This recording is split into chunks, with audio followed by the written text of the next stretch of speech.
तो hello everyone, आज हम लोग शुरू कर रहे हैं बिहार एग्रीकल्चर का सेकेंड पार्ट में हम लोग चर्चा करेंगे सारे जोन्स के बारे में। हमारे बिहार में पहले आपको बता दूं कि 3 जोन हैं।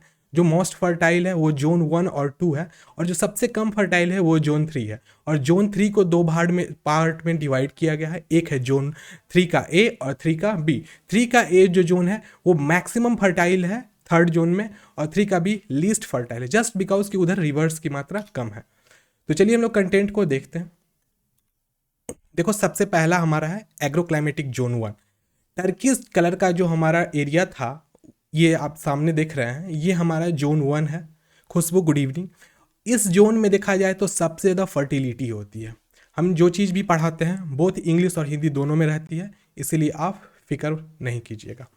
तो यहाँ पे क्या कहा गया है, topographically the zone 1 slopes toward the south east direction. देखो, ये जो डायरेक्शन है हमारा साउथ ईस्ट का, हम इस चीज़ को क्लियर करते चलते हैं। देखो, ये हमारा हो गया नॉर्थ, ये हमारा नदर्न साइड है, ये हमारा सदर्न साइड है। इस तरफ में हमारा ईस्टर्न है और इधर हमारा वेस्टर्न है। तो यहाँ पे कह रहा है कि जो देखा जाए टोपोग्राफिकली जोन 1 हमारा है, उसका जो स्लोप है, मतलब उसका जो ढाल है, साक्षी। जोन क्या होता है? जोन को हिंदी में बच्चे क्षेत्र कहते हैं। तो हमने कल आपको, शायद आप कल के क्लास में नहीं थे, कल मैंने आपको बताया था कि हमारे जोन 4 पार्ट में डिवाइड है। 4 क्षेत्र है बिहार के ऐसे जहाँ पे कृषि की जाती है, और कृषि में जोन 1 जोन 2 ज़्यादा प्रोडक्टिविटी देता है जोन 3 के वनस्पति। जोन को हिंदी में क्षेत्र कहा जाता है। तो हम यहाँ पर देखते हैं क्या कह रहा है इसमें कि स्लोप का जो उसका जो ढलाव है वो किस तरफ में है, तो साउथ ईस्ट डायरेक्शन है। तो मतलब साउथ और ईस्ट, मतलब ये जो ढलाव है ये इस तरफ से इस तरफ आया हुआ है। बिहार के मैप में जो ढलाव है, मतलब इस एरिया का, वो इधर से इधर है। आपको पता होना चाहिए वेस्ट चंपारण में बिहार की सबसे ऊंची चोटी भी है। ये एक जीके का फैक्ट है। ऐसा क्वेश्चन पूछता है कि कौन सा ऐसा मतलब एरिया है बिहार में जहाँ पर सबसे ऊंची चोटी है, तो वेस्ट चंपारण में, ध्यान रखिएगा। ठीक है। ओके, आगे फिर इसमें हम लोग के क्या कहते हैं, the Saran, Vaishali and Samastipur situated in this zone are water locked. देखो, इसमें कौन कौन सा एरिया आता है, तो सारण, कौन कौन सा जिला, सबसे पहला ये जिला सारण हमारा है। उसके बाद नेक्स्ट हमारा है वैशाली, वैशाली ये, और उसके बाद है समस्तीपुर। इन तीनों जिलों को डिवाइड में पानी की बहुत ज़्यादा लॉगिंग होती है। पानी का वाटर लॉगिंग का मेन काउज होता है अनइवन फ्लो ऑफ वाटर। मतलब कि आप सोच सकते हो, अगर स्लोप इस प्रकार रहेगा और पानी यहाँ पे गिरेगी तो ये पानी यहाँ से निकल जाएगा। लेकिन ऐसी परिस्थिति हो जिसमें स्लोप हो, फिर ऊंचा हो, फिर ऊंचा हो, फिर स्लोप हो, तो इस केस में वाटर लॉगिंग की केस इस जगह पे, और यहाँ फुल हो जाए तो आगे इस जगह पे होने की चांसेस होती है। इसलिए सारण, वैशाली और समस्तीपुर को वाटर लॉगिंग जोन के अंदर में रखा गया है। The western portion of this zone is under the influence of Adhwara system of reverse, for instance Gandak, Burhi Gandak and Ghaghara. अब मैं आपको यहाँ पर एक चीज़ क्लियर करना चाहूँगा, सारे जितनी भी रिवर्स हैं उनको भी। उदय शंकर पूछ रहे हैं इंडियन हिस्ट्री का क्लास। आप नए हो शायद, इसलिए आपको नहीं पता है। धीरे धीरे सारी क्लासेस यहाँ पे ऐड करी जाती हैं, और देखा जाए तो मैं यहाँ पॉलिटी भी पढ़ाता हूँ, साथ में बिहार की हिस्ट्री भी चलती है। और साथ साथ में आगे मतलब विद इन 2-3 डेज बिहार की स्पेशल हिस्ट्री भी मैं पढ़ाने वाला हूँ। आप स्टे ट्यून्ड रहिए हमारे इस प्लेटफॉर्म से, you will get each and every classes. Rajni, good evening आपको। तो अब मैं यहाँ पर आपको बताना चाहूँगा ये कि सबसे सबसे पहला नदी हम लोग देखते हैं गंडक। गंडक नदी इस प्रकार से निकलती है हमारी, और यहाँ पे इस चंपारण के बीच से हमारी बूढ़ी गंडक निकलती है, और ये समस्तीपुर होते हुए आगे की ओर बढ़ती है। तो यहाँ पे हम लोग देखते हैं इंपॉर्टेंट रिवर हमारी कौन कौन सी, गंडक और बूढ़ी गंडक को। तो इसके बारे में क्या कहा गया है, ये सभी नदियाँ जो है ना, वही नदी हैं जिनके कारण इन एरिया में वाटर लॉगिंग की समस्या आती है। Geographically this zone has calcareous nodules. The following are the 6 broad soil association group of this zone. अब इस चीज़ को हम लोग क्लियर करेंगे आगे। देखिए, सबसे पहला है सब हिमालय एंड फॉरेस्ट सॉइल। उसके बाद है रिसेंट एलोवियल तराई सॉइल। नेक्स्ट है young alluvial calcareous soil. Calcareous क्या होता है, इसमें कैल्शियम की मात्रा ज़्यादा होती है, मैं सब कुछ क्लियर कर रहा हूँ अभी। उसके बाद है यंग एलोवियल सैलाइन सॉइल। उसके बाद है young alluvial non calcareous and non saline soil. Recent alluvial calcareous soil. अब इस चीज़ को हम लोग हिंदी में समझते हैं, ज़्यादा आपको अच्छे से समझ में आएगा। देखो यहाँ पे उप हिमालयी और वनयी मिट्टी, अब इस चीज़ को हम लोग समझते हैं ये किस एरिया में होता है और कहाँ पाया जाता है। तो सबसे पहले हम लोग हिमालयन एरिया को देखेंगे। तो वेस्टर्न चंपारण का यह एरिया जो आप देख रहे हो ये हिमालय से सटा हुआ है, आपको पता होना चाहिए इधर हिमालय है हमारा। और क्योंकि बिहार एक तरीके से मतलब कि नदर्न साइड से हमारा नेपाल से सटता है, और नेपाल का जो यह रीजन है बच्चों, इस रीजन में हिमालय सिचुएटेड है। तो अब बातें ये आती है कि उप हिमालय और जो वहाँ की तराई जगह है, मतलब उप हिमालय और वहाँ की जो वन की मिट्टी है वो किस प्रकार से अपना योगदान देती है किस चीज़ें फर्टिलिटी को बढ़ने में। तो यहाँ पे एक नदी जो मैंने आपको चर्चा किया जो है गंडक, जिस पे पता होना चाहिए आपको बिहार की सबसे ज़्यादा परियोजना हमारी इसी नदी पर है। तो बात ये होती है कि जब नदी इधर के फॉरेस्ट के एरियाज में, आपको पता होना चाहिए ये जो एरिया है हमारा फॉरेस्ट का है, ईस्टर्न और वेस्टर्न चंपारण में मैक्सिमम जगह पे फॉरेस्ट है, और साथ साथ में ये फॉरेस्ट होने के साथ साथ हिमालय का एरिया है, यहाँ पर आपको पहाड़ भी मिल जाएंगे देखने के लिए इस पार्ट में, और ईस्टर्न चंपारण का टॉप का पार्ट में बस इसी एरिया में आपको पहाड़ दिखेंगे। तो दरअसल बात यूँ है यहाँ पर कि जिस एरिया में पहाड़ है उस एरिया में ह्यूमस की मात्रा बहुत ज़्यादा होती है। ह्यूमस क्या होता है? तो ह्यूमस वैसे पदार्थ होते हैं जो बहुत दिनों तक सड़ने के बाद वो पानी के तलछट पे आ जाते हैं। जब उस एरिया से पानी का बहाव होता है तो वो क्या होता है, ह्यूमस वाटर के फ्लो के साथ आगे की ओर बढ़ता है, और जिस तरीके से नदी बहते चलती है और अपने पानी को एक जगह से दूसरे जगह फ्लो कराती है, तो उसमें क्या होता है वो ह्यूमस चला जाता है जो कि मैक्सिमम फर्टिलिटी प्रोवाइड करता है किस चीज़ को, तो वहाँ उस सिस्टम की, जो हमारे खेत होते हैं उसको, सॉरी। अब यहाँ पर क्या आता है, ये हमारी हुई उप हिमालय की वनई मिट्टी। नेक्स्ट हमारा है हाल की जलोढ़ तराई मिट्टी। अब जलोढ़ मिट्टी कैसे प्राप्त होती है? तो जब रिवर सिस्टम अपने वाटर को फ्लो करके हमारे बेसिन सिस्टम के पास आने लगती है, मतलब जो तराई जहाँ पर से शुरू होता है, हमने रिवर सिस्टम में इस चीज़ को पढ़ा था कि रिवर जब, अभी इमेजिन कीजिए यह रिवर निकली, तो रिवर निकलने के बाद जब तक वह शुरुआत के जगह पे रहती है, मतलब ये किस रिवर के लिए है, तो हिमालयन रिवर के बारे में कह रहा हूँ। तो हिमालयन जब शुरू के समय में रहती है तो उस समय में उसकी जो फ्लो होती है वो जिग जैग होती है। तो जिग जैग होने में वो क्या कहता है, ह्यूमस लेता है और उप हिमालयी और वनई मिट्टी को आगे बढ़ाता है। लेकिन जब उसकी फ्लो धीरे धीरे स्ट्रेट होने लगती है तो वो जल को ओढ़ते हुए चलती है, मतलब को जल को क्या करता है, जल वहाँ की मिट्टी को अपने साथ में बहाकर आगे की ओर लेते चलती है, और वो तराई, और ये रीजन हमारा कौन सा हो जाता है, तो ये हमारा तराई रीजन होता है। तो तराई रीजन होने के कारण वहाँ की जो मिट्टी आगे की ओर बढ़ती है तो वो भी ह्यूमस, देखो ह्यूमस तो ऑलरेडी पहले से हमारे जो ये एरिया था फॉरेस्ट वाला एरिया था, और वहाँ से तो ऑलरेडी ले लिया।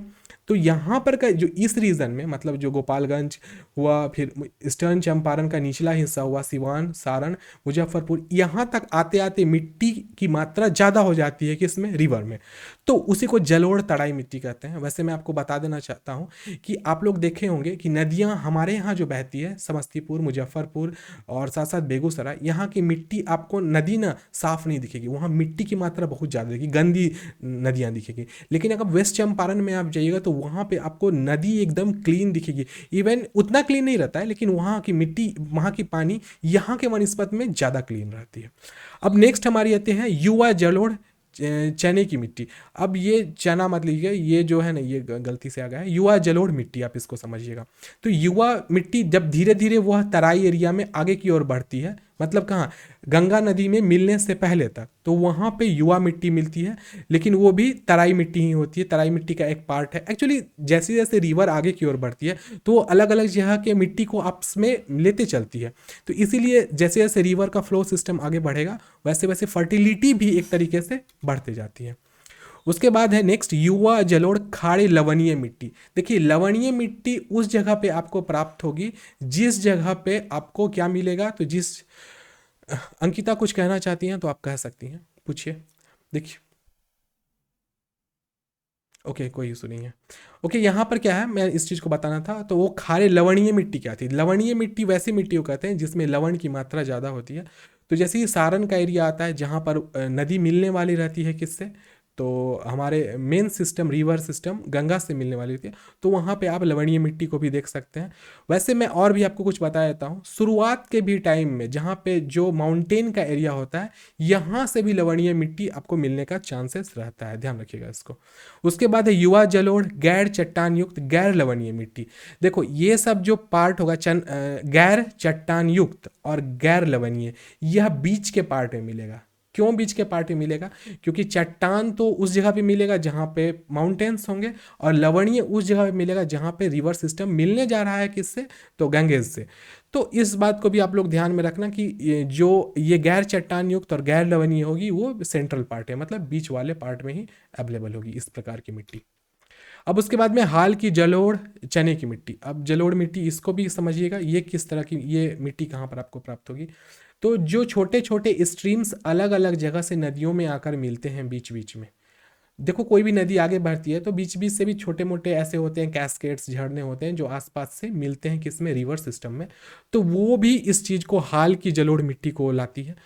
तो वो इसलिए लाती है क्योंकि अब इमेजिन कीजिए मुजफ्फरपुर में बारिश हुई, मुजफ्फरपुर की इस एरिया में बारिश हुई, तो ये जितनी भी बारिश का पानी हुआ वो कोई तो मीडियम ढूंढेगा ना, कि वो पानी को तो क्या करना है, गंगा नदी में जाना है। वैसे आप एक बात मैंने तो आपको कल की क्लास में बताया था कि बिहार एक्चुअली इस शेप का है, और ये जो बीच का पेटी है इसमें गंगा बह रही है, ठीक है।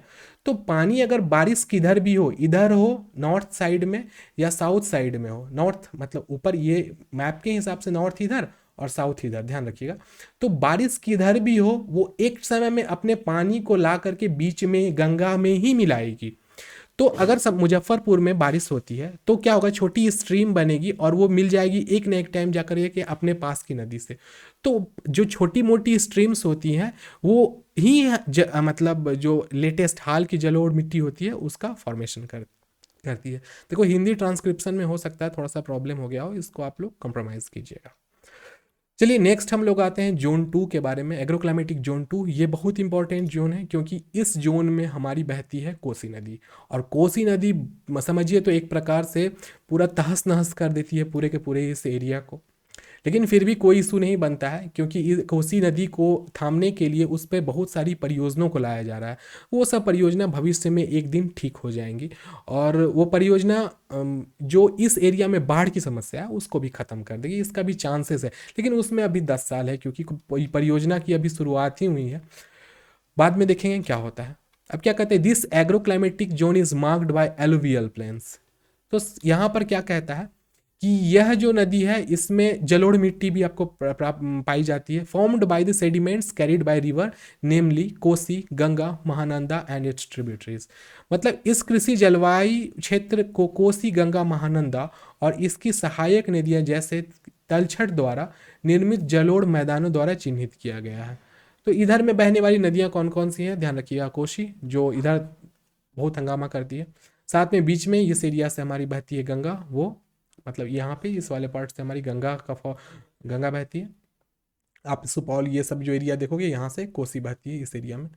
उसके बाद क्या है, नेक्स्ट है महानंदा और उसकी जो ट्रिब्यूटरीज और जितनी भी नदियाँ हैं उनकी जो ट्रिब्यूटरीज छोटी छोटी जो उसकी जलधाराएं से मिल करके वो नदी जो बनी हुई है वो।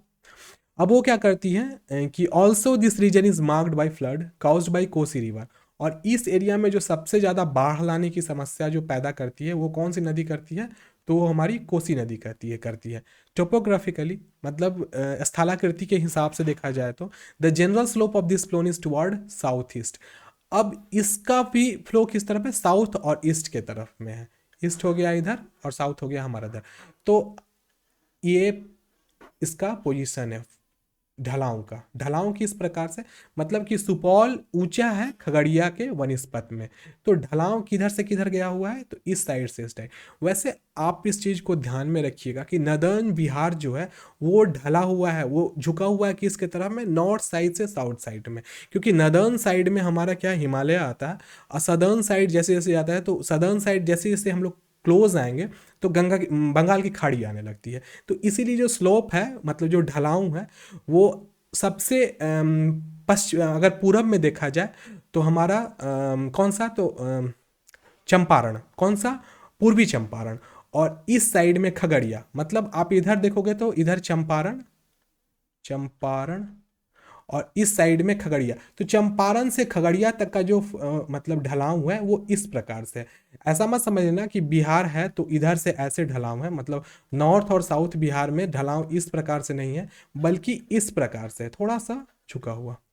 साउंड में प्रॉब्लम हो रहा है साक्षी को, अगर साउंड में प्रॉब्लम हो रहा है तो साक्षी का इंटरनेट खत्म हो गया होगा। बच्चों आप बता सकते हो क्या साउंड में सच में प्रॉब्लम है, बताइए। कोई भी आदमी बता दीजिए, एक आदमी साउंड में अगर प्रॉब्लम है तो मैं उसको फिक्स करने की। नो, देखिए साउंड में प्रॉब्लम नहीं है साक्षी, आप इंटरनेट देख लीजिए एक बार बाबू, नहीं होता तो क्लास से बाहर जाओ, फिर से क्लास में एंट्री कर लो, सही हो जाएगी साउंड। देखिए उसके बाद नेक्स्ट यहाँ पे कहा गया है किस चीज़ को, unlike agroclimatic zone 1 the soil of this zone is non calcareous but rich in acidic minerals. मतलब कृषि जलवायु क्षेत्र 1 के विपरीत इस क्षेत्र की मिट्टी गैर चट्टान युक्त है।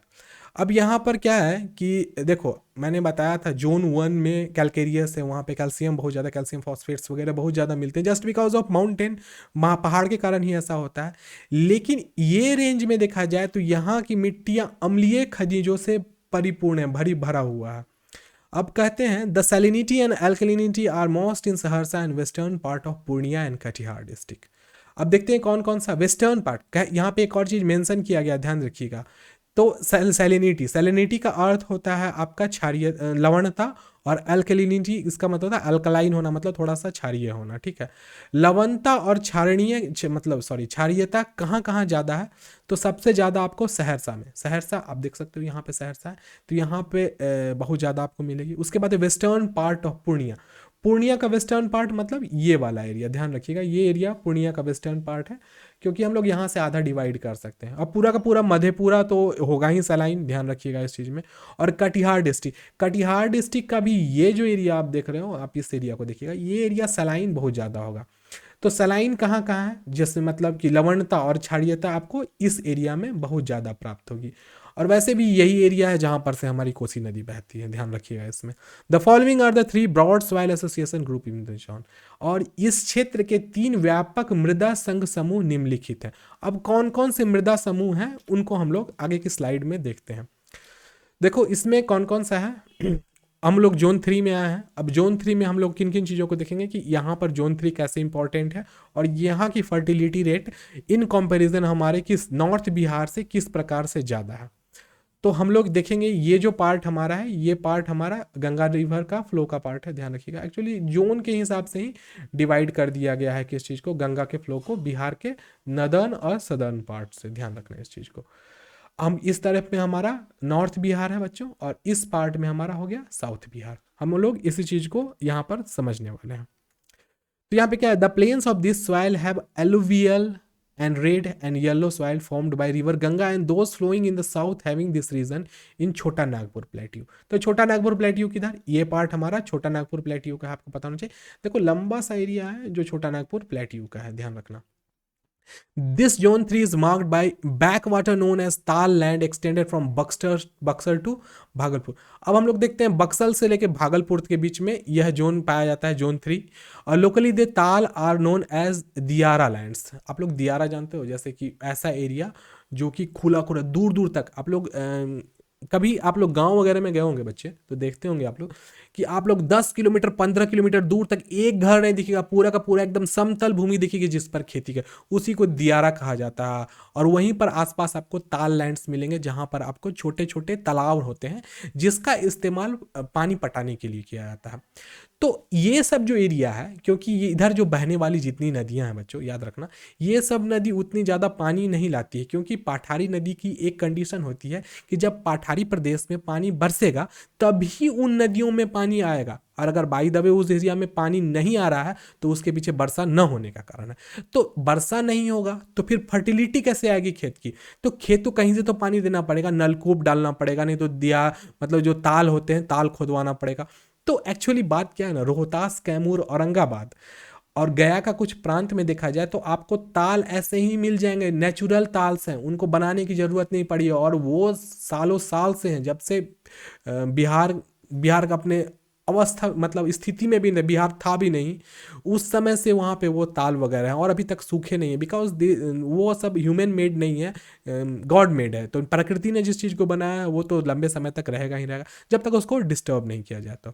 The following are the broad soil association group of this zone. अब इस एरिया में जो आप देख रहे हो जोन 3A में, तो जोन 3A में किस किस प्रकार के मिट्टी मिलते हैं। तो सबसे पहला कैलकेरियस सॉइल, मतलब यहाँ चट्टान वाला सॉइल आपको मिलेगा लेकिन वो बहुत कम मिलेगा। उसके बाद है ताल लैंड सॉइल। अब जो जो ताल का एरिया होता है तो वहाँ की मिट्टी होगी कैसी, तो वो लाइट ग्रे, थोड़ी हल्की भूरी होगी, डार्क ग्रे भी मिल सकता है, medium to heavy textured soil. और वहाँ के सॉइल जो मिट्टी होगी ना बहुत ज़्यादा टेक्सचर्ड होगा, मतलब कि यहाँ की मिट्टी को आप छुओगे तो आपको भुरभुरा मिट्टी मिलेगा, लेकिन इस एरिया की मिट्टी भुरभुरी नहीं होती है, वो थोड़ी सी हार्डनेस उसमें आपको मिलेगी क्योंकि पानी की मात्रा कम होती है, इसीलिए ऐसा होता है। हमारे यहाँ की मिट्टी को आप देखो तो भुरभुरी मिट्टी रहेगी, ऐसे टूट जाएगी आसानी से, लेकिन इधर की मिट्टी उतनी ज़्यादा भुरभुरी नहीं होती है। उसके बाद ओल्ड एलुवियल रेडियस सॉइल, मतलब इधर लाल मिट्टी को भी मिलने की चांसेस बनती है, और साथ साथ में येलो ग्रे सेंटेनरी सॉइल ये भी आपको मिल जाएगी। ये थोड़ा पीला पीला सॉइल होता है वो भी आपको मिलेगा।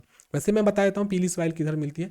तो गया का जो यह प्रांत है इस प्रांत में आपको येलोइश सॉइल मिलने का ज़्यादा चांस बनता है, और ऊपर में गया का ऊपर वाला प्रांत, जहानाबाद भी थोड़ा सा ले सकते हैं लेकिन गया में मैक्सिमम है, ये ध्यान रखिएगा। उसके बाद है old alluvial grey soil heavy texture soil with cracking nature. देखो क्रैकिंग नेचर ऐसी मिट्टी होती है जो मिट्टी में आप देखोगे ना दरार पड़ जाती है, ऐसा लगेगा कि बंजर हो गई है भूमि। तो वैसा भी नन कैलकेरियस, मतलब जिसमें पत्थर नहीं होते, ऐसे मिट्टी जिसमें पत्थर और पत्थर के छोटे छोटे पेबल्स आपको नहीं मिलेंगे, और वहाँ पे सलाइन भी नहीं होगा, लेकिन वहाँ पर आपको क्रैकिंग नेचर के मिट्टी मिल जाएंगे। उसके बाद है old alluvial yellowish to red yellow soil of foot hills. अब देखो इस एरिया में थोड़ा ये पठारी एरिया है, तो पठारी एरिया में पत्थर तो आपको मिलने का चांस रहता है, तो फुट हिल का जो पार्ट होता है उस पार्ट में आपको छोटे मोटे पत्थर वगैरह और पीली मिट्टी और लाल पीली मिट्टी भी मिलने का इस एरिया में चांस होता है। अब इस पार्ट को थोड़ा सा हम लोग देख लेते हैं, राइट साइड वाले पार्ट को, जो हमारा जोन 3 का बी है। ये वाला पार्ट हमारा कौन सा बच्चों, ये 3B है, ध्यान रखिएगा, और ये 3 का ए है। 3 का ए ज़्यादा फर्टाइल होता है इन कंपैरिजन 3 के बी से। तो old alluvial saline and saline alkali soil, तो इस पार्ट में मैंने बताया था ये जो जोन 2 था हमारा, जोन 2 में भी इस प्रकार की मिट्टी मिलती थी, इसीलिए इस वाले पार्ट में भी लखीसराय, जमुई, मुंगेर, भागलपुर, बांका, इस एरिया में भी आप देख सकते हो कि ये मिट्टी आपको मिलेगी। कौन से, जो सैलाइन, सैलाइन का अर्थ होता है आप यहाँ पे देख लो क्षारीय, और साथ साथ में किसी उसको उसे कहा जाता है, देखिए यहाँ पे लास्ट में आएगी, वो क्या है, क्षारणी लवणीय क्षारीय मिट्टी आपको इस एरिया में मिल ही जाती है। तो एक ओवरऑल ये कहना चाहेंगे कि जो मिट्टी इस प्रांत की है, मतलब तीसरे प्रांत की, मतलब थर्ड जोन की, थर्ड क्षेत्र की, जोन को हम लोग हिंदी में कहते हैं क्षेत्र, ध्यान रखिएगा।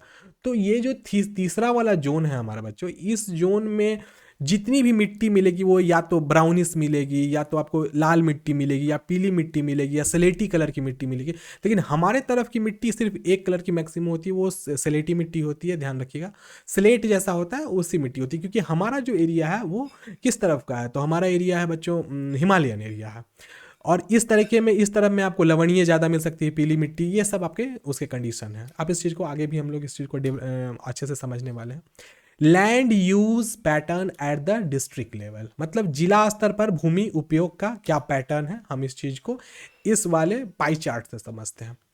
देखो ये एक ढांचा है, अब मैं इसको मेंशन भी कर देता हूँ, ये कब का डेटा है बाबू, ये 2011 का डेटा है, ये थोड़ा सा पुराना डेटा है, ध्यान रखिएगा। आप लोग ऐसा मत सोचना कि नया डेटा सर क्यों नहीं दे रहा है, तो एक्चुअली जो गवर्नमेंट की वेबसाइट होती है मैंने वहीं से डेटा को उठाया है। तो जो बिहार गवर्नमेंट की वेबसाइट है उसी को बीपीएससी भी मानेगा, और बिहार एसएससी का परीक्षा आएगा तो भी आपको जवाब वहाँ से देना पड़ेगा, कहीं और से जवाब दीजिएगा तो आपको मार्क्स कम मिलेगा, ध्यान रखिए, या फिर गलत भी हो सकता है question.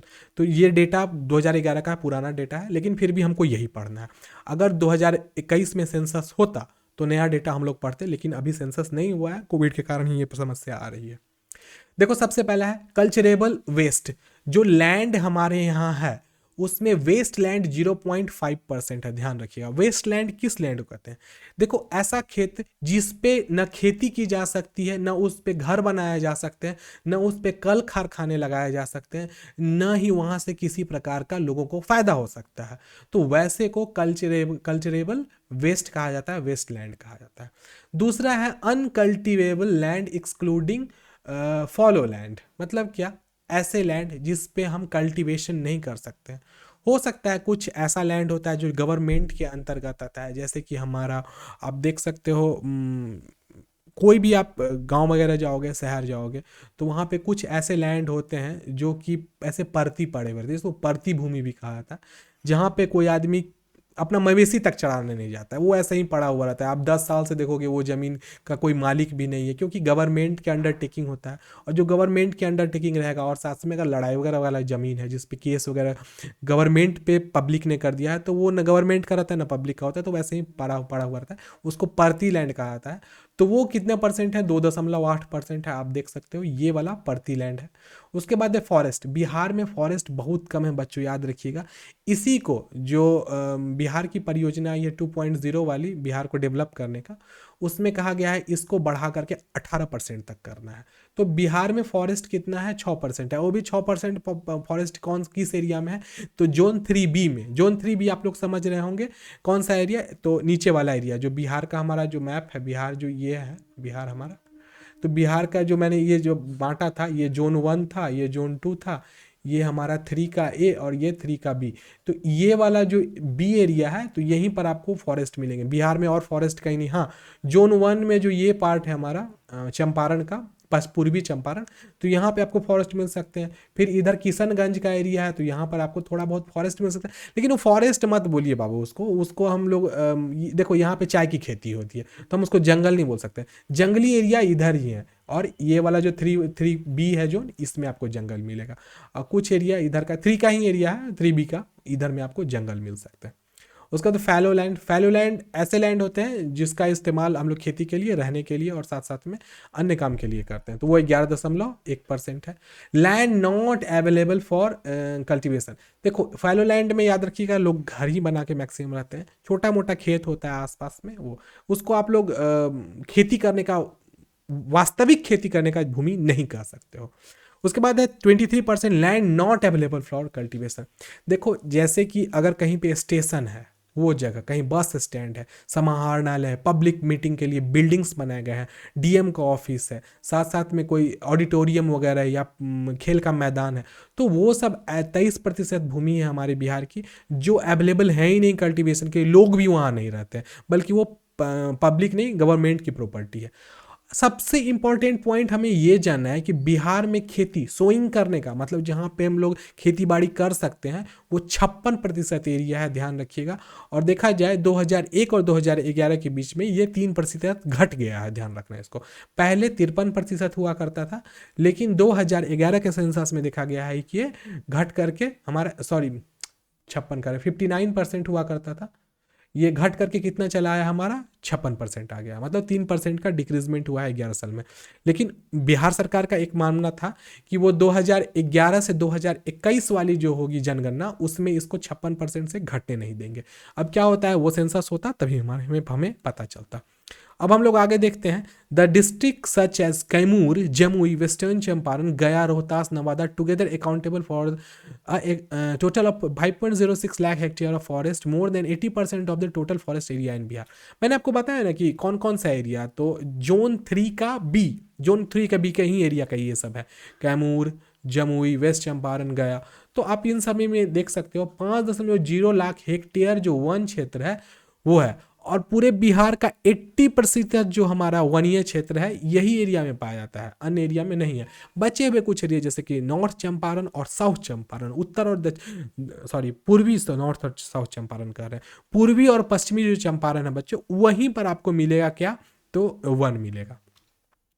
Next, the agriculture of Bihar face multi facet challenges. The following are the major factors contributing to low productivity in Bihar. मतलब बिहार की कृषि बहुआयाम चुनौतियों का सामना करती है। बिहार में निम्न उत्पादक में योगदान करने वाले प्रमुख कारक निम्नलिखित। अब कौन कौन सा कारक है उस चीज को हम लोग चुनौतियों के तहत देखते हैं, कौन कौन सा चैलेंजेस आता है बिहार में। देखिए सबसे पहला जो चैलेंज हमें क्या आता है, वेस्टेज ऑफ वाटर। देखो बिहार में पानी का जो यूज होना चाहिए वास्तविक तौर पे खेती के लिए, वैसा हो ही नहीं पाता है। उसके पीछे कारण क्या है कि ड्रेनेज सिस्टम हमारे यहाँ की अच्छी नहीं है, चाहे वो रिवर का ड्रेनेज सिस्टम हो, चाहे हमारा वो लेक्स मतलब छोटे मोटे जो कैस्केड्स वगैरह होते हैं उनका हो। तो ड्रेनेज सिस्टम हमारे यहाँ सही नहीं है। तो उसके बारे में क्या कहते हैं आगे कि the current method of flood irrigation in Bihar result about 35% of loss of water. देखो बहुत बड़ा ये मात्रा है कि बाढ़ सिंचाई वर्तमान पद्धति से लगभग 35% पानी की हानि होती है। अब इस चीज़ को हम लोग कैसे समझते हैं, देखो जो बाढ़ में पानी आता है, आपको हम बताते हैं जैसे कि दूसरे कंट्री जैसे कि कनाडा हुआ, साथ साथ में अमेरिका हुआ, चाहे यूरोपियन कंट्री आप देख लोगे, जो वहाँ पे अगर बाढ़ का पानी आता है तो उसको रिजर्वायर्स में कलेक्ट कर लिया जाता है। रिजर्वायर्स क्या होता है, बहुत बड़ा बड़ा एरिया बनाया रहता है जिसमें पानी को जमा कर लिया जाता है, बस इसलिए क्योंकि भविष्य में उस पानी का इस्तेमाल इरिगेशन के लिए किया जा सके। लेकिन हमारे यहाँ बाढ़ आता है तो ऐसी कोई व्यवस्था नहीं है। बाढ़ आती है तो बांध ही टूट जाता है। अब बोलो कि जिस बांध को बनाया जाता है बाजाप्ता नदी को प्रोटेक्ट करने के लिए कि भाई नदी निकली है तो वो पानी अगर उसमें फ्लो ज़्यादा ही बढ़ जाए तो वो लास्ट में जाके समंदर में मिले ही मिले, बल्कि ऐसा नहीं होता है। कोसी नदी इस प्रकार से हो गई है, ऐसी उसकी स्थिति है कि उसको जहां मन वहां वो तोड़ देती है। तो इस प्रकार से 35% तक का लॉस हो जाता है, कौन सा, फ्लड इरिगेशन के कारण। नेक्स्ट है हमारा अबाउट 60%। हाँ, फ्लड इरिगेशन का एक दूसरा एग्जांपल आपको और देता हूं कि हमारे यहाँ नलकूप वगैरह लगाए जाते हैं। आपको पता है नलकूप आप लोग जानते होंगे। तो उसके बारे में क्या कहा गया है कि about 60% of the land diverted और pumped for irrigation invested by run off evapotranspiration percolation and seepage. मतलब देखिएगा इसमें क्या कहा जाता है कि देखो अब अगर बाय द वे किसी जगह पे हैंड पंप गाड़ा गया है पानी किस चीज़ के लिए, पटवन करने के लिए, तो उसमें क्या होता है कि 60% तक जो पानी होता है वह अपवाह, वाष्पीकरण, रिसाव और अन्य प्रकार के रिसाव के माध्यम से बर्बाद हो जाता है। मतलब जो अब आपको बताते हैं, आप गांव वगैरह में देखे होंगे अभी के टाइम में ना जो पंपिंग सेट लगा रहता है तो उसमें क्या होता है प्लास्टिक के पाइप लगाए जाते हैं और वो पाइप को अलग अलग जगह किस चीज़ में, तो खेत में दौड़ाया जाता है। तो बाबू एक चीज़ बता देता हूँ, हमारे यहाँ पाइप से होती है और आपको पता होना चाहिए हम यूएस कनाडा में स्प्रिंकलर लगे रहते हैं। स्प्रिंकलर में क्या होता है कि मोटे मोटे पाइप इस प्रकार के एक छोटे छोटे यूनिट से कनेक्टेड होते हैं। ऐसा पाइप रहता है जो यूनिट से कनेक्टेड होता है और इसमें एक सर्कुलर एक यंत्र लगा हुआ रहता है। तो इधर से जो पानी का फ्लो होता है ना वो क्या करता है, इस वाले जो पार्ट होता है वहाँ से निकलते टाइम में एक कन्वेयर से टकराता है जो बार बार रोटेट करता है और स्प्रिंकल नुमा पानी, मतलब कि छिड़काव नुमा पानी खेत में पड़ता है। तो यहाँ से देखा जाए तो पानी की 90% तक क्या होती है, सेविंग होती है। लेकिन हमारे यहाँ पंप लगे हुए रहते हैं, मोटा मोटा पाइप लगा कर खेत में दौड़ा दो, जितना मन पानी उतना दे दो। तो ऐसे खेती नहीं की जाती है क्योंकि हमारे यहाँ आज भी टेक्नोलॉजी, मतलब नए ज़माने की टेक्नोलॉजी अडॉप्ट करने के बावजूद भी इतना ज़्यादा एक्सपेंसिव भी होता है जिससे लोग पानी को बहुत ज़्यादा बर्बाद कर देते हैं। और वैसे पता होना चाहिए पूरे वर्ल्ड में 3% वाटर ही पोर्टेबल है, मतलब पीने योग्य है। और हम लोग जिस पानी का इस्तेमाल करते हैं खेती में वो हम पोर्टेबल वाटर मतलब पीने योग्य पानी का ही इस्तेमाल कर जाते हैं। नेक्स्ट है टेक्नोलॉजिकली फैक्टर्स। देखो बहुत बड़ा फैक्टर ये आता है, वो क्या है कि डिस्पाइट हैविंग एग्रीकल्चरल यूनिवर्सिटी, देखो बिहार में एग्रीकल्चर यूनिवर्सिटीज़ हैं, कॉलेज हैं, रिसर्च सेंटर हैं। देखो मेन देखो इंडिया का जो मेन पूसा यूनिवर्सिटी है वो हमारे बिहार में ही भी है। नालंदा में भी एक यूनिवर्सिटी खोला जाता गया है जो एग्रीकल्चर बेसिस पे। तो the productivity of crop is low in Bihar. इन चीज़ के होने के बावजूद भी बिहार में जो क्रॉप की प्रोडक्टिविटी है वो कम है due to the loss adoption of modern technologies by farmer. Consequently the yield of almost all major crops is lower than all India average. देखो बहुत सारी सुविधाओं को देने के बावजूद भी बिहार का जो ग्रामीण इलाका है वो चीज़ों को सीख नहीं सका है कि किस प्रकार से पानी का इस्तेमाल करना है। और हमारे यहाँ की जो खेती होती है वह उतना उत्पाद नहीं दे पा रही है अन्य राज्यों के वनस्पत में। मैं आपको बता देता हूँ कि देखो बिहार में समझो तो इतना ज़्यादा बैकवर्डनेस है किस चीज़ में, फार्मिंग में, कि लोग आज भी नलकूप का इस्तेमाल करते हैं। मतलब कि हाँ, हैंड पंप जो होते हैं ना, उसका इस्तेमाल करते हैं, उसमें बोरिंग लगा देते हैं और उसका इस्तेमाल करते हैं खेत को पटाने के लिए। जबकि उस जगह पर आसपास में क्या होना चाहिए, छोटे छोटे नदियों से पतली पतली जलधाराएं निकालना चाहिए और उसका इस्तेमाल करना चाहिए किस चीज़ में, पानी के पटवन के लिए। क्योंकि जो पोर्टेबल वाटर है उसकी मात्रा हमारे पृथ्वी के अंदर बहुत कम है और आप भी देख रहे होंगे कि विद इन 10 ईयर्स में पानी की क्वालिटी बहुत ज़्यादा गड़बड़ भी हो चुकी है। नेक्स्ट हमारा पॉइंट आता है स्मॉल साइज ऑफ लैंड। हमारे यहाँ बहुत सारे किसान हैं। देखो, किसान की संख्या बहुत ज़्यादा है हमारे बिहार में और हर किसान का एक छोटा छोटा लैंड होता है। किसी भी किसान को आप नहीं देखोगे कि 100 एकड़ का एक प्लॉट है। सब लोग 15 कट्ठा, 8 कट्ठा, 10 कट्ठा, इस प्रकार का छोटा छोटा प्लॉट डिवाइडेड रहता है। जस्ट बिकॉज कि हमारे यहाँ लोगों की जनसंख्या ज़्यादा है और इसीलिए ऐसा होता है। और हमारे यहाँ वो यूएस और कनाडा का वो सिस्टम नहीं है जिसमें सरकार ही खेती करती है। मैं आपको एक चीज़ बताना चाहूँगा, बिहार और इंडिया और दूसरे वेस्टर्न कंट्री के कंपैरिजन में, कि जो वेस्टर्न कंट्री होती है वहाँ पे खेती सरकार करती है और खेती सरकार किनके द्वारा कराती है, तो वहाँ के लोगों के द्वारा कराती है।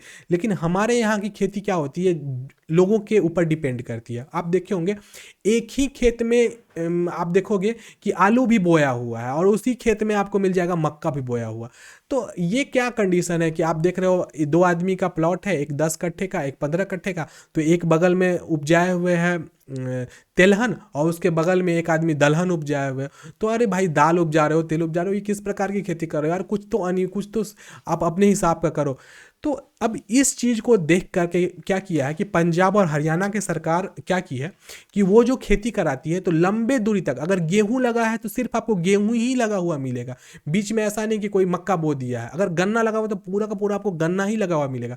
तो वो देखिए, जो पंजाब और जो वो एरिया है हमारा, पंजाब का एरिया और साथ साथ में हरियाणा का एरिया, वो अमेरिका की पद्धति को अपना रहा है। लेकिन हमारे बिहार में ऐसा नहीं है। हमारे बिहार में देखोगे कि पूरा चौर है, चौर के बीच में एक जगह पे गन्ना उपजाए हुए। अब भाई, ऐसा उपजाई क्या करने का क्या मकसद बनता है? क्योंकि इसके पीछे सरकार ध्यान नहीं दे रही। इसमें किसान की गलती क्या है? किसान को तो जो जरूरत पड़ेगा वो तो उपजाएगा ही उपजाएगा, क्योंकि उसको अपना जीवन चलाना है। लेकिन सरकार अगर ऑर्डर दे दे कि समस्तीपुर का फला गांव का एरिया में 100 हेक्टेयर भूमि में आपको एनी हाउ इस जगह पे फलाने से फलाने प्लॉट के बीच में आपको गेहूं ही लगाना है, तो गेहूं ही लगाना होगा। तो ऐसी कंडीशंस हमारे यहाँ अवेलेबल नहीं होती है। तो छोटा लैंड का साइज इसी चीज़ को बताता है। तो इसमें क्या कहा गया है, the size of land holding is very small in Bihar that compares the small cultivator to resort to subsidiary occupation. अब देखो, ये बहुत बड़ी बात है कि बिहार में जोत के आकार का खेत जो होता है ना, बहुत ज़्यादा छोटा होता है, जिसके कारण जो भी व्यवसाय करने वाले होते हैं वो मजबूरी में, देखो ये किसान की गलती नहीं है, सरकार की गलती, वो मजबूरी में क्या करते हैं, जो जीवन यापन करने के लिए जो ठीक चीज़ लगता है वही वहाँ पे वो लगा देते हैं। More than 90% of all land holding fall in category of marginal holding with the farm size less than 1 hectare. मैंने कहा ना, यहाँ के लोगों की जो जमीन की साइज होती है वो 1 हेक्टेयर से कम हो जाती है। अब देखो, जिसके 1 हेक्टेयर भी जमीन नहीं है, देखो जैसा मुझे याद है 20 कट्ठा का 1 हेक्टेयर होता है शायद, मैं शायद कह रहा हूँ, मुझे एक्यूरेट याद नहीं है, बच्चों ने ध्यान रखना, शायद हो सकता है मैं गलत भी बोल रहा हूँ। तो 20 कट्ठा का भी एक प्लॉट लोग के पास नहीं है, जिसके कारण उसको 1 हेक्टेयर से कम की ज़मीन है और इसीलिए ऐसी मतलब प्रॉब्लम आने की संभावना रहती है। नेक्स्ट है decline in investment in agriculture. देखो, अब किसान क्या होते हैं ना, अब धीरे धीरे एग्रीकल्चर में निवेश करना छोड़ रहे हैं। छोड़ क्यों रहे हैं, उसके पीछे कारण है, due to the high risk of uncertainty in agro climatic zone, price, productivity ETC, the financing in the farm sector becomes a problem. देखो, इस चीज़ को मैंने पहले ही बताया है कि हमारे यहाँ जो जोन है, जोन 1, देखो हमारे यहाँ 3 जोन है, फिर से हम बता रहे हैं क्योंकि आपको याद रहेगा। जोन 1 सबसे ज़्यादा productive, zone 2 less productive, zone 3A ज़्यादा प्रोडक्टिव होता है और जोन 3 का B, देखो, और वो कैसा है हमारा, तो और कम प्रोडक्टिव है। देखो गड़बड़ हो गया था, हाँ, जोन 3 का हमारा कौन सा, B। तो ये सबसे कम, ये सबसे हाईएस्ट प्रोडक्टिव है और ये हमारा कैसा है, लोएस्ट प्रोडक्टिव है। तो यहाँ पे क्या कहा कि हमारे यहाँ जो कृषि जलवायु क्षेत्र है वो इस प्रकार की है कि वहाँ पे मौसम फटाफट बदलते रहते हैं। उसके साथ साथ जो खेत में लोग किसान लगाया प्रोडक्ट, उसको कीमत उसका मिल नहीं पा रहा है। अब मैं बताता हूँ आपको, जिस टाइम में पत्ता गोभी की खेती होती है, पिछले साल की बात थी, तो पत्ता गोभी 75 पैसे केजी बिक रहा था। अब बताओ कोई किसान 75 पैसे केजी बेचने के लिए पत्ता गोभी लगाता है? एक किसान को एमएसपी मिलना चाहिए, इसी के लिए हाँ एमएसपी था। मैंने बताया, मैं बताऊंगा इस चीज़ के बारे में एमएसपी क्या होता है। तो मिनिमम होता है वो कम से कम उतना पैसा किसान को मिलना चाहिए किसी भी प्रोडक्शन के लिए। तो एमएसपी वगैरह कोई निर्धारण नहीं की जाती है हमारे बिहार में। 75 पैसे ही मिल रहा है, पता चला उसी जगह पे कोई आदमी 65 पैसे बेचने लगा, बस लीजिए सबका मार्केट टूट गया, सबको फिर 65 पैसे बेचना पड़ना पड़ता है। उसके बाद क्या है कि उच्च जोखिम, बहुत ज़्यादा जोखिम भी होता है। पता चला किसान लगा गए खेत और उसके बाद बाढ़ आ गया, सारा का सारा खेत बर्बाद हो गया। उसके बाद है अनिश्चितता के कारण, कोई निश्चितता नहीं होती हमारे यहाँ कि कब खेती आपको प्रोडक्टिविटी होगी या नहीं होगी। पता चला किसी टाइम में अच्छा ज़्यादा पानी नहीं आया तो प्रोडक्टिविटी ज़्यादा भी हो जाती है, जिसके कारण रेट कम हो जाता है। और किसी साल ऐसा होता है कि प्रोडक्टिविटी होती ही नहीं, जिसके कारण रेट बहुत ज़्यादा हाई जाता है। जैसा कि इस साल देखिएगा, अभी के टाइम में पत्ता गोभी का रेट बहुत ज़्यादा हाई है। जो हमारा फूल गोभी है उसका रेट टूट ही नहीं रहा है, और मटर जो देखा जाए वो भी अपने रेट में फिक्स्ड है। तो ये सब चीज़ें देखने के लिए मिलती है। साथ में कृषि क्षेत्र में वित्त पोषण एक समस्या बन जाता है। मतलब क्या कि फिनेंशियल एक प्रॉब्लम। देखो सबसे पहली बात कि हमारे जो राज्य सरकार है वो कभी ध्यान ही नहीं देती है यहाँ के किसान के ऊपर।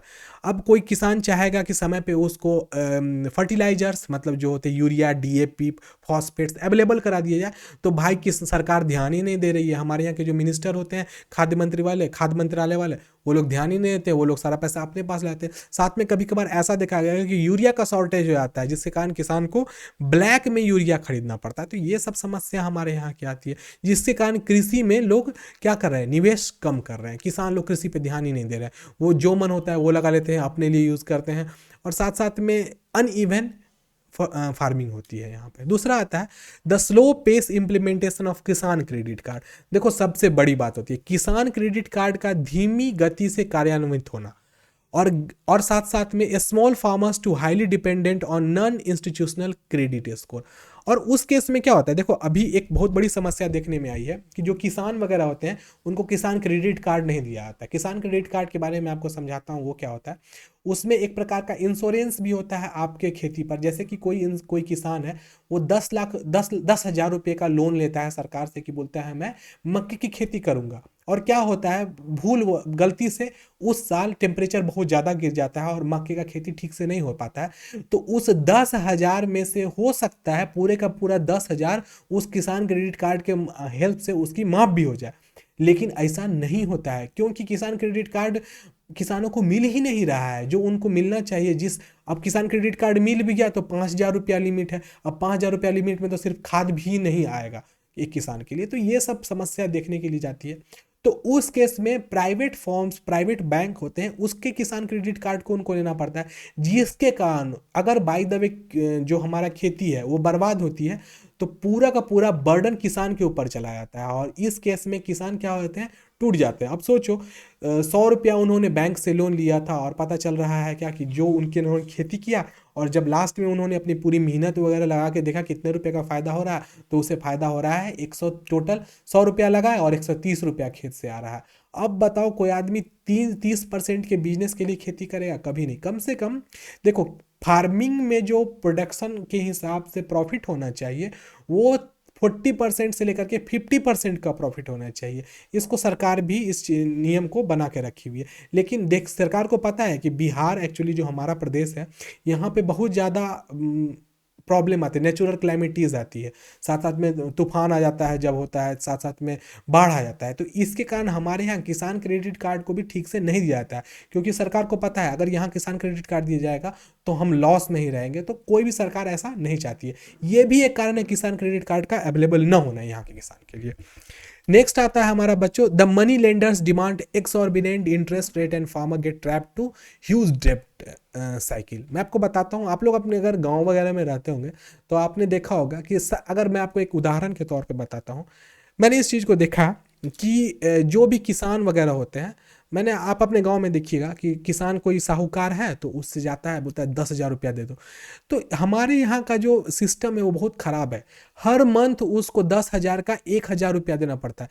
देखो बहुत महंगा वो लोग इंटरेस्ट रेट लेते हैं। और अगर उस केस में अब सोचो कोई किसान है, उन्होंने ले लिया कितना, तो 10 हजार रुपया ले लिया साहूकार साहब से पर मंथ वाले इंस्टॉलमेंट पे, अब उनको हर महीना 1000 रुपया देना है। और जिस टाइम में आया पैदावार का फाइनल होने का कंडीशन, वहाँ पे पता चल रहा है जो उन्होंने 10,000 रुपया लिया था उसका उसको प्रॉफिट में कितना आ रहा है, 15,000 रुपया आ रहा है। अब बताओ एक किसान क्या करेगा। और एक जो साइकिल होता है क्रॉप साइकिल, वो करीब करीब 5 से 6 महीने का होता है। तो वो 6 महीने में जितना कमाया नहीं, उससे ज़्यादा तो उसको इंटरेस्ट देना पड़ रहा है। अब देखो 5 महीना तक का वो इंटरेस्ट देगा ना, 1000 करके 5,000 रुपया, 5,000 रुपया इधर हो गया। और वो कमाया कितना, 15,000 रुपया। तो 10,000 प्लस 5,000, 15,000, उतना तो फिर से जितना वो इंटरेस्ट लिया था उतना तो उसको साहूकार को देना पड़ रहा है। तो वो फार्मिंग क्यों करे, क्यों करे, क्या फ़ायदा है उस फार्मिंग से। तो ये सब कारण है जिसके कारण हमारे बिहार में कृषि में इन्वेस्टमेंट कम आ गया है। आप भी देख सकते हो, आपके भी गाँव में अगर कोई वैसा व्यक्ति होगा जो सूद वगैरह देता होगा, तो देखिएगा उसका इंटरेस्ट रेट कैसा हाई होगा। 3% 4% होना चाहिए, लेकिन वो 10-10% लेते हैं और मंथली लेते हैं। वैसे इंटरेस्ट रेट जो होता है बच्चों, याद रखना, वो ईयरली होना चाहिए। क्योंकि बैंक तो हमें कैसे देती है, आपका अगर बैंक में 1,00,000 रुपया है तो 3,500 रुपया आपको एक साल में देती है। और अगर बाय द वे 6 महीने पे दे रही है तो वो 1500-1500 रुपया देगी। ध्यान रखिएगा, ऐसा नहीं कि आपको पूरा का पूरा वो पैसा दे देगी। इस बात को एकदम दिमाग में आप बिठा के रखना। नेक्स्ट हमारा बच्चों आता है यहाँ पे रेन फेड एग्रीकल्चर, जिसको हम लोग बारनी कृषि कहते हैं। अब ये क्या है, इस चीज़ को समझिएगा कि still the agriculture of Bihar highly dependent upon south west monsoon in India. देखो आप लोग देखते हो हमारे जो बिहार का एग्रीकल्चर है वो कहीं ना कहीं से साउथ वेस्ट वाले मानसून पर ही डिपेंडेंट रहता है। मतलब दक्षिण पश्चिम का जो मानसून आता है उस पर बहुत ज़्यादा डिपेंडेंट होता है। उसके बाद सबसे बड़ी समस्या हमारे यहाँ आती है वीड्स। वीड्स को कहते हैं खरपतवार। और हमारे बिहार में आपको बता देता हूँ, जो वीड्स नाशक होते हैं मतलब एंटी वीड्स, उसका इस्तेमाल पर भी कानून मतलब सख्त है। क्योंकि क्यों सख्त है आपको बताता हूँ। वीड्स के इस्तेमाल में जिस प्रकार का तत्व, जिस प्रकार का नाशक आता है, इस्तेमाल किया जाता है, वो हमारे मिट्टी के लिए और साथ साथ में नदी के लिए बहुत ज़्यादा नुकसानदायक होता है। आपको पता होना चाहिए, मैं आपको एग्जांपल बताऊंगा। हाँ, अभी मिस कर रहा हूँ मैं वो एक एग्जांपल, में लास्ट में याद आएगा तो मैं बता दूंगा।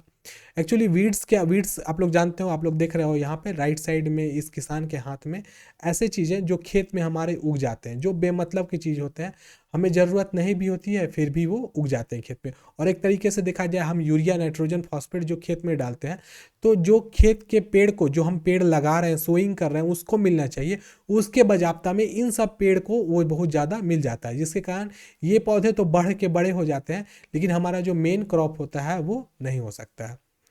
वैसे इरेजर, ओके। नेक्स्ट हम लोग खरपतवार में समझते हैं। यहाँ पे उस चीज़ को ही डिफाइन करके बताया। खरपतवार सीधी मिट्टी को पोषक तत्वों और नमी को समाप्त कर देते हैं, जिससे फसल की उपज भी कम हो जाती है। तो ये भी एक कारण है जिसके कारण ऐसा होता है। नेक्स्ट है सीड रिलेटेड इशू। बहुत बड़ी समस्या है हमारे बिहार में कि सीड की अच्छी नहीं क्वालिटी मिल पाती है, due to the exorbitant prices of seed. मतलब बीज का बहुत ज़्यादा रेट बढ़ जाना। अब majority of farmers specially small and marginal farmers are deprived of good quality seed. देखो हमारे यहाँ क्या होती है कि बीज का इतना ज़्यादा हाई रेट हो जाता है ना। देखो एक तो बीज हमारे बिहार में ही डेवलप किया जाता है, पूसा यूनिवर्सिटी है वही बीज को डेवलप करती है। लेकिन बहुत सारे किसान क्या होते हैं, मतलब छोटे होते हैं, मतलब कम उनके पास लागत होता है और साथ में भूमि भी कम होती है।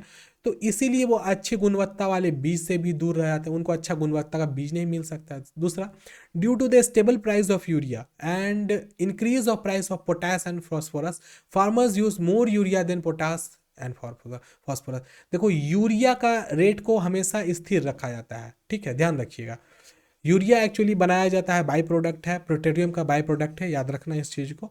तो हमारे यहाँ यूरिया का जो रेट होता है उसको सीमित रखा जाता है, लेकिन पोटास जो होता है और फॉस्फोरस होता है, इसके रेट को बहुत ज़्यादा हाई कर दिया जाता है। जिसके कारण क्या होता है, मैक्सिमम किसान नाइट्रोजन को ही ज़्यादा ज़मीन में डालने लगते हैं, जिसके कारण खेती मतलब देखा जाए जिस रूप से प्रोडक्टिविटी आनी चाहिए उस रूप से नहीं आती है और फसल भी खराब होने का चांस बनता है।